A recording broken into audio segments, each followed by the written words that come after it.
네, 반갑습니다. 마음이 급합니다. 15분 강의라 그래서 마치 속성 학원 강사가 된 느낌입니다만, 여러분들께 오늘 15분 동안 국내에서 벌어지는 영화제들 또 해외에서 많이 이루어지는 영화제들에 대해서 간략하지만 복잡하게 좀 설명을 드리겠습니다. 자, 저는 오동진이고요. 지금 제천국제음악영화제 집행위원장으로 와 있습니다. 저를 아시는 분은 아마도 영화 기자로 아시는 분들이 좀 많으실 것 같고요. 한때 기자였습니다. 네. 하지만 지금 영화제 맡아서 열심히 일을 하고 있고, 곧 저희 영화제가 시작이 돼서 마침 이 강의가 너무 잘 됐다 싶어서 아주 기쁜 마음에 나왔습니다. 자, 영화제를 알면 세상이 보인다라는 제목으로 오늘 여러분들께 말씀드리겠습니다만, 영화제 일반적인 얘기들도 좀 할 겁니다. 그래서 여러분들 많이 아시는 얘기일 수도 있으니까 같이 얘기를 동참해 주시면 좋겠습니다. 자, 영화제 굉장히 많은데 그렇다면 제가 여러분들 다 아시는 얘기를 하는 것 같습니다만, 세계 최초의 영화제는 어디일까? 어디서부터 영화제가 시작됐을까? 모르시는 분들을 위해서 제가 준비했습니다. 이탈리아 리노 섬입니다. 베니스가 아니고요. 제가 여기를 보여드린 이유는 베니스 영화제가 제일 오래됐기 때문에 그렇습니다. 베니스 영화제가 가장 중요한 것은 베니스 영화제는 베니스에서 열리지 않습니다. 아까 제가 처음에 보여드린 것처럼 베니스 영화제는 리노 섬에서 열립니다. 베니스가 있고 리노가 그 바다를 끼고 있는데요. 섬에서 열리는 것이 베니스 영화제죠. 자, 베니스 국제 영화제 외에도 유럽에는 굉장히 그 영화제들이 많습니다. 이른바 세계 빅3 영화제, 세계 3대 영화제라고 하는 것 여러분들 많이 들어보셨을 텐데요. 베니스 영화제 외에도 칸 영화제가 있죠. 이 칸 영화제도 사실은 굉장히 오래된 영화제입니다. 63회가 됐고요.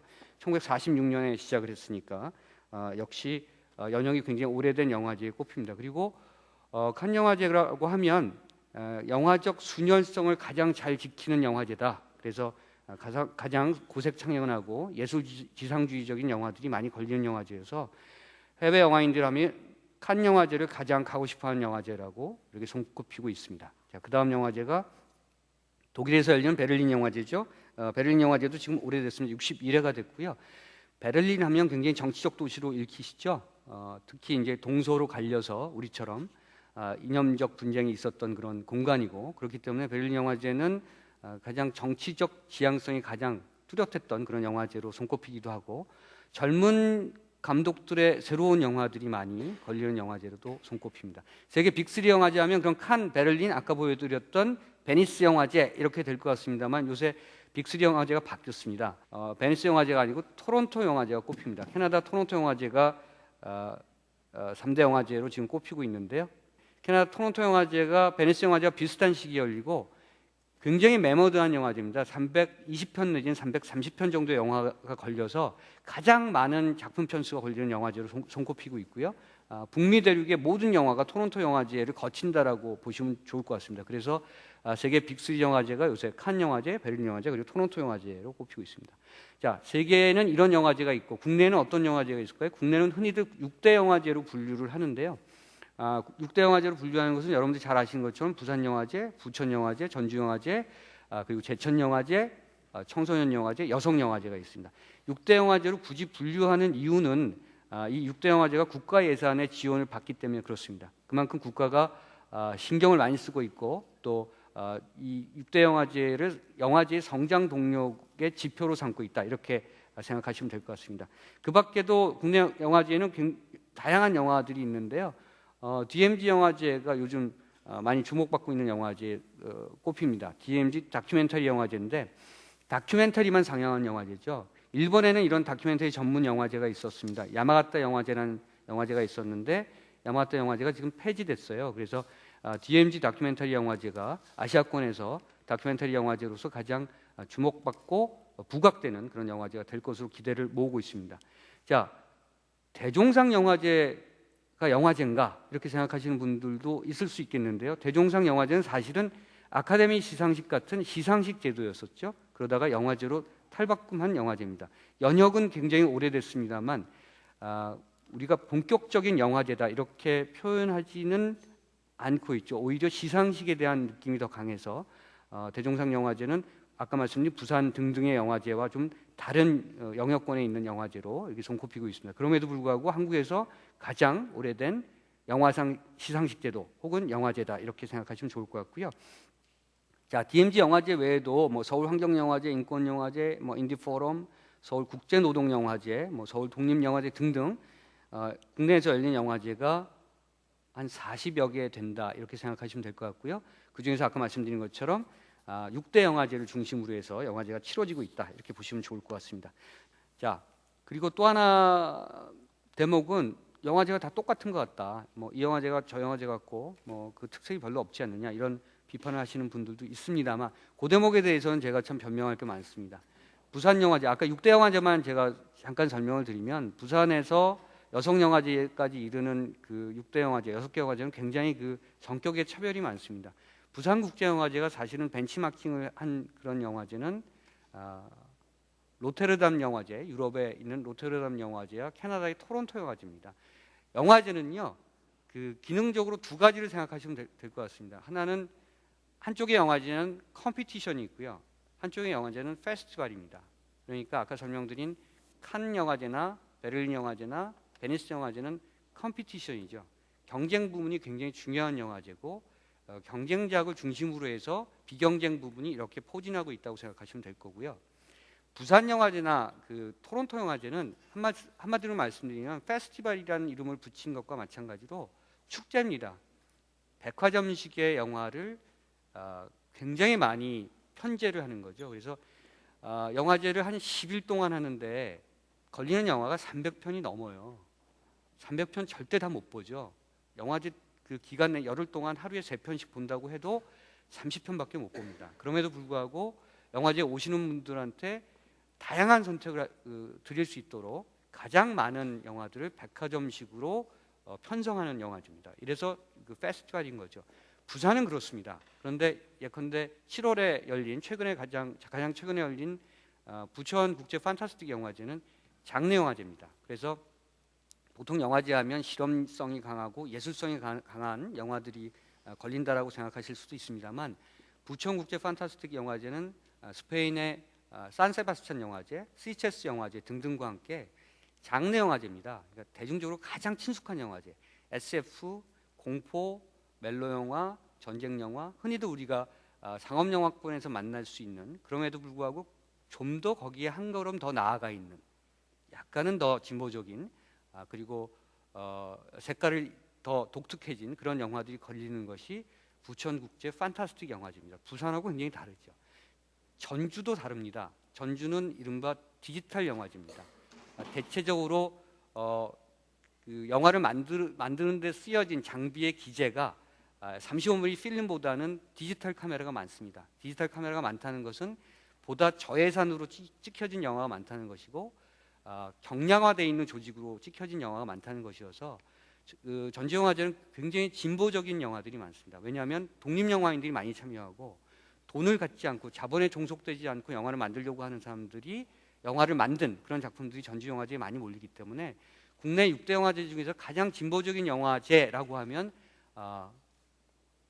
굳이 얘기한다면 전주영화제를 꼽을 수가 있는 거죠. 이렇게 차별이 있습니다. 제가 하는 제천국제음악영화제는 말씀드린 대로 음악영화제입니다. 음악과 영화가 결합되어 있는 하지만 음악과 영화가 단순하게 결합되어 있는 것이 아니라 조금 변증법적으로 결합되어 있는 영화제입니다. 그래서 음악영화라고 한 큰 틀을 가지고 굉장히 다양한 그런 스펙트럼을 가질 수 있는 영화들을 다 모은 것이 저희 제천국제음악영화제입니다. 그러니까 영화제가 대체 다른 게 뭐야 이렇게 얘기하시면 안 되는 것이 다 성격이 다르다는 거죠. 영화제가 필요한 이유 시간이 없네요. 제가 이렇게 많은 시간이 갈 줄 몰랐습니다만 상업 영화가 너무 많이 걸려서 그렇습니다. 지금 5월부터 8월까지 극장에서 가시면 트랜스포머 3밖에 없습니다. 그런데 이런 트랜스포머 3나 쿵푸 팬더나 엑스맨을 보고 싶지 않은 분들이 다른 극장에서 볼 수가 없습니다. 우리 전국 스크린 수가 2,000여 개에 불과한데 트랜스포머가 처음 걸렸을 때 1,200개 정도의 스크린 수를 잡았거든요. 그러니까 스크린 전체 수의 60%를 한 영화가 잡는다는 얘기입니다. 그러니까 5월부터 8월까지는 극장의 다양성이 떨어지기 때문에 좀 더 다양한 영화, 좀 더 다른 영화를 보고 싶은 분들이 갈 수 있는 곳은 영화제밖에 없습니다. 그래서 영화제가 상업 영화를 견제할 수 있는 유일한 장치다, 이렇게 설명드릴 수 있는 것이고, 그것이 영화제가 존재하는 그런 가치 중에 하나죠. 유일한 가치 중에 하나고요. 또 하나는 그 영화제가 문화 콘텐츠 역량을 강화하는데 굉장히 큰 도움을 준다는 겁니다.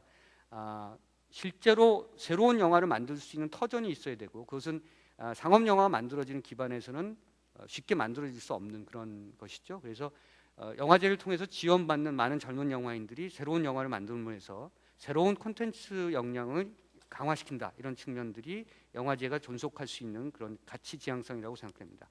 자, 그럼으로써 문화 강국으로서의 이미지를 고양시키게 되고요. 자, 또 하나 중요한 것은 지역 경제 활성화, 지역 가치가 상승된다. 영화제를 통해서 지역 경제가 200~300억의 부가가치를 창출한다, 이런 말씀들을 많이 들으셨을 거라고 생각합니다. 자, 자국의 문화 상품의 해외 진출 통로, 이것도 굉장히 중요한 그런 목록 중에 하나인데요. 해외 영화제를 통해서 많은 그 필름 바이어들 또 프로듀서들이 다 영화제를 통해서 모입니다. 그래서 영화제가 영화뿐만이 아니라 그 텔레비전 드라마 또는 그것과 관련된 많은 그 영상 그 상품들을 해외의 어떤 관계자들에게 소개하고 또 그것을 그 진출시킬 수 있는 파이프라인으로서 영화제가 충분히 역할을 하고 있다는 점 강조해드리고 싶습니다. 자, 오늘의 제목, 영화제를 알면 세상이 보인다. 네. 왜 영화제를 알면 세상이 보일까요? 자, 제가 이번에 칸느를 갔었는데요. 칸느의 공식 포스터입니다. 페이 더너웨이가 굉장히 아름다운 자태로 앉아있는 그런 모습이었는데, 저게 페이 더너웨이의 1970년 모습인데요. 제리 셰츠버그 감독이 만든 People of the Downfall Child라는 영화에서 나왔던 모습입니다. 왜 페이 더너웨이 1970년 모습을 칸느 영화제가 공식 포스터로 삼았을까요? 굉장히 궁금했었는데, 그 1970년의 저 영화를 칸느가 이번에 디지털 영화로 복원해서 상영했다는 모토도 있었습니다. 그런데 그보다 더 중요했던 것은 페이 더너웨이의 1970년도의 저 우아한 자태처럼 칸느 영화제도 영화제로서의 순수성과 우아함과 그 미적 가치와 그리고 순혈주의적 가치를 계속해서 지향하겠다, 이런 뜻을 가지고 저런 포스터를 만들었다는 것이죠. 그래서 포스터 한 장에만 해도 영화제가 표방하고 있는 그 가치 지향성이 충분히 들어가 있기 때문에, 자, 칸느 영화제가 어떤 것을 지향하는가, 왜 영화의 어떤 순수함을 다시 한번 복원시키려고 하는가, 이런 측면에서 영화가 무엇을 생각하고 있고 또 세상과 어떻게 접근하려고 하는 것인가를 보여주는 대목이기 때문에, 영화제를 가서 공식 포스터 한 장만 보더라도 그 생각의 깊이를 알 수 있게 되고 또 세상의 어떤 변화를 감지할 수 있게 된다는 점에서 영화제를 알면 세상이 보인다는 그런 명제를 제가 내세우게 된 겁니다. 자, 부산국제영화제를 아시아 영화의 창이라고 부르는 이유, 이런 겁니다. 제가 아주 간략하게 말씀드리면, 예전에 영화는 유럽에서 혹은 북미 대륙에서만 만들어지는 것이라고 생각됐습니다. 그런데 지금 영화 미학의 가장 기본적인 명제, 그리고 그 영화 미학을 만들어내는 작가들의 기본 대열이 아시아에서 만들어지고 있습니다. 아시아 작가들이 가장 주목을 받고 있습니다. 실제로 한국 작가들, 박찬욱, 김기덕 등등, 이창동 등등의 작가들이 유럽에서, 북미에서 굉장히 주목을 받고 있죠. 아시아 영화의 창, 그 유럽의 영화 비평가들이나 미국의 영화 작가들이 아시아를 들여다보면 새로운 세계 영화 미학 또 세계 영화 이론들이 나올 수 있다고 생각하고요. 그중에 핵심적인 부분이 부산영화제라고 생각합니다. 그래서 많은 사람들이 부산국제영화제를 아시아 영화의 창이라고 부르는 이유입니다. 자, 제가 말씀드린 것처럼 영화제를 경험하시는 것이 한 번쯤 경험하시는 것이 영화제에 대해서 이론적으로 아시는 것보다 더 큰 도움이 되실 것이고요. 백문의 불여일견이라는 말도 여기에 적용됩니다. 여기 계신 분들, 부산을 포함해서 저희 제천국제영화제도 많이 참석하신 분들 많으실 걸로 알고 있습니다만, 영화제를 한번 오셔서 새로운 영화를 경험하시고 새로운 사람을 경험하시고 그 사람들과 소통하시는 과정을 통해서 사실은 세상에 대한 이해의 폭과 세상 사람들에 대한 어떤 관심의 폭이 더 늘어난다는 것을 스스로 느끼시게 될 겁니다. 15분 넘었습니다만 더 드릴 말씀이 굉장히 많습니다만, 영화제를 통해서 많은 그 새로운 어떤 사람과 또 새로운 감정과 새로운 감동을 느끼시길 바랍니다. 끝내겠습니다. 감사합니다.